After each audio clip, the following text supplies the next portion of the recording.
everybody, this is Batfoot here with the Gremlin Brothers, and today I thought we could make a map together. This is a series of maps I'm working on called Forgotten Campsites, and the idea behind the Forgotten Campsites is that, you know, sometimes players need a place to camp, and you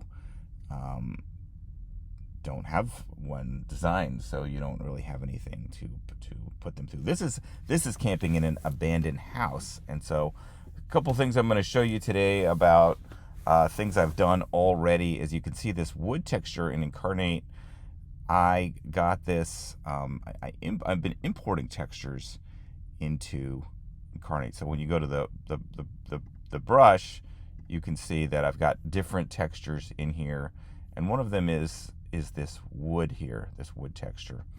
So we can take this nice, fun wood texture, and we can go into the advanced settings to the filter. One of the things you want to do with it is the size.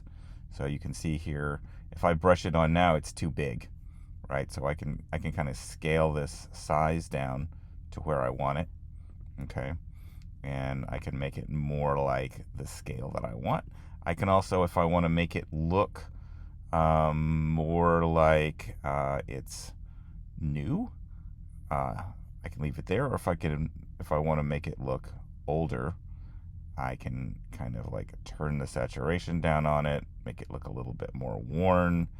I can turn the brightness up and down on it, kind of to give it that feel. And I can also turn the contrast up and down on it. Like, that looks really cool, but it doesn't look like the old look that I'm going for. So something like that, I can maneuver it, and I could even, if I wanted to, have kind of different feelings, different. You know, you can see that looks like this floor has been worn in different ways, and if I wanted to, I could go back and, you know, maybe some of the corners are still a little bit new, because they haven't been worn as much. So, you know, I can do those kind of things, and I can import lots of cool textures. If I go back to my textures that I've imported, you know, I've got some of these that can look more like brush and stuff like that. So you could really play around with it. There's an 8 megabyte upload limit, so you're not going to get, and there's 100 items total, so you're not going to get absolutely everything that you could ever desire. But so I'm going to show you how I do that. And one of the things that I do is I go to Shutterstock. So I'm a commercial producer, and I have an account here at Shutterstock.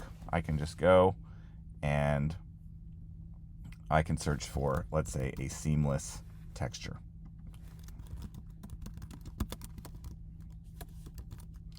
And let's say I want wood, okay? And you want a seamless texture, because if you don't get a seamless texture, it will show up, it will be weird. It will show up as little squares. So for example, let's say I take this texture, and even at the seamless level, okay, if I select this texture and then I go to a size that's small, you can see that it just winds up as little square patches. There's a couple different ways that I've found that you can overcome that. Is one thing you can do is use different textures. So you can do that, and then you can change the size, and then you can go over it a little bit, so you get rid of some of the lines that are in there.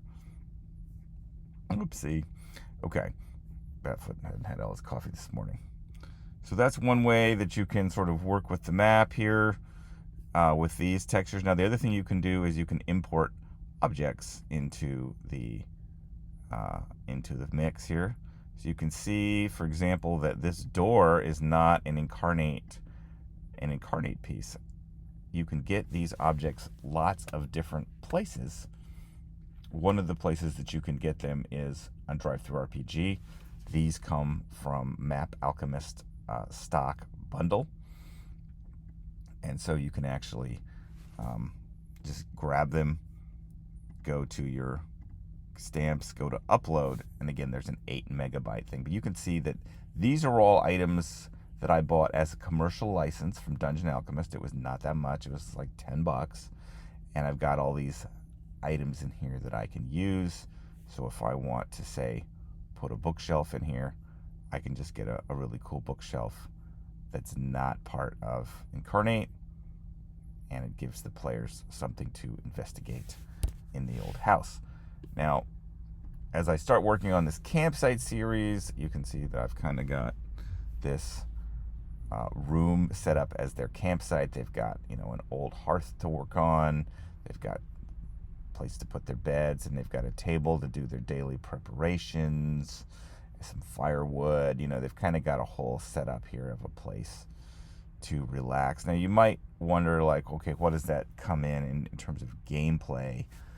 But, when the wandering monster comes, where are they? You might, as the game master, decide, hey, it's the morning, you're doing your daily prep. You're over here, you're cooking breakfast. Players aren't necessarily anywhere particular when the wandering monster comes. So you might have this as a way to sort of set up your encounter. And then I've got these other rooms that are abandoned that I thought we could work on a little bit today. So this was a wine press room, and I grabbed some wine stuff there, and I think we're going to make that a bedroom. So I'm going to go ahead and find me a really good bed. Let's find a bed. And what I think we're going to do is we're going to go and we're going to show you how to upload something. So I'm going to go to upload. I'm going to choose my files. I've got my Gremlin Brothers Patreon, my pack ready here, and this tavern pack has a lot of cool stuff in it that you can use, crates, barrels. So I think I might just look for a bed. So you can hit the space key and you can find some interesting beds. These look a little bit too nice for a rundown house, right? So we're going to find the rattiest bed we can, right? I mean, okay, let's just choose this one for the sake, and we can open it, and it's only 1.5 megabytes, which is great. Now we've got the stamp. I can change the scale on it if I want to, scale it down so I don't have to do that again. And there's that bed. We'll save it. And now I'll go ahead and choose that bed, and I'll put this bed. It's a little big, but hey, in Inkarnate it's really easy to resize it and put it there. And I think we're gonna want to mess with it a little bit. So let's go to the advanced settings and see if we can't make it look older. We can mess with the hue on it a little bit. I think the brown's going to look the best. We can change the saturation down so it's a little bit older. We can dull it down a little bit, and we can mess with the contrast a little bit. So that's the best I got right now. But maybe we could put some other stuff on top of it, right? Just to make it look a little more nasty, and I think there's a pile of clothes. Yeah, let's take this pile of clothes and put it on there. It's kind of looks like my bed a little bit, right? We'll put a pile of clothes on it. And what else can we put on there?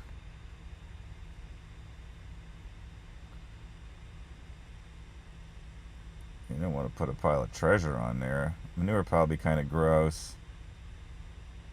Maybe we'll just put another, smaller pile on there.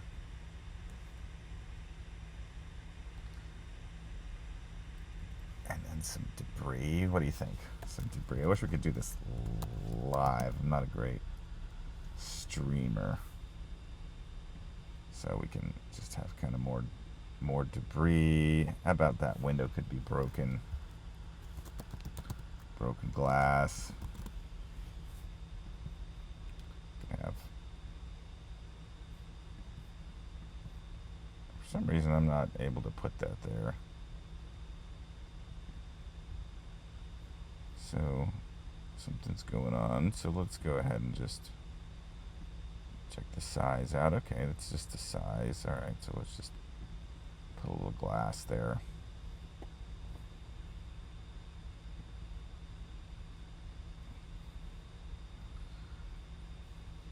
And I'm not entirely excited about the glass. It just looks a little bit too bright, so we'll just kind of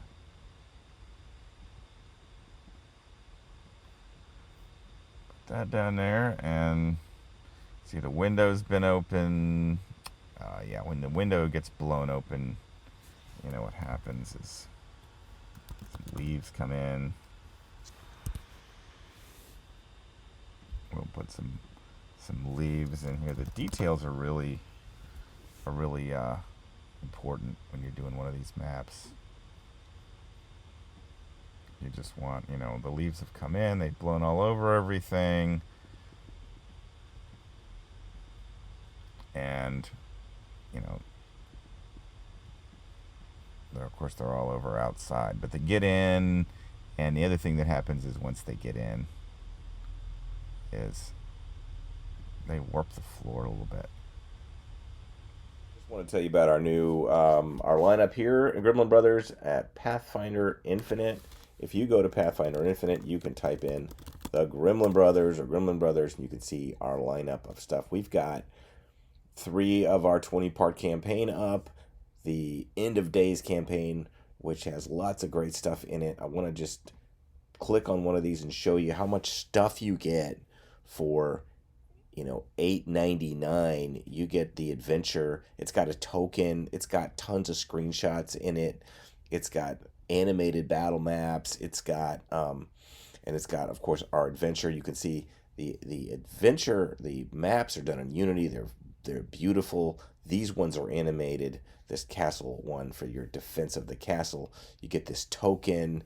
You get some cool new stuff. We tried to you know, organize guns and gear kind of stuff in here. This is the quality of screenshots you get. These are shots made with a camera inside a video game engine, and then you get, you know, of course, an amazing adventure.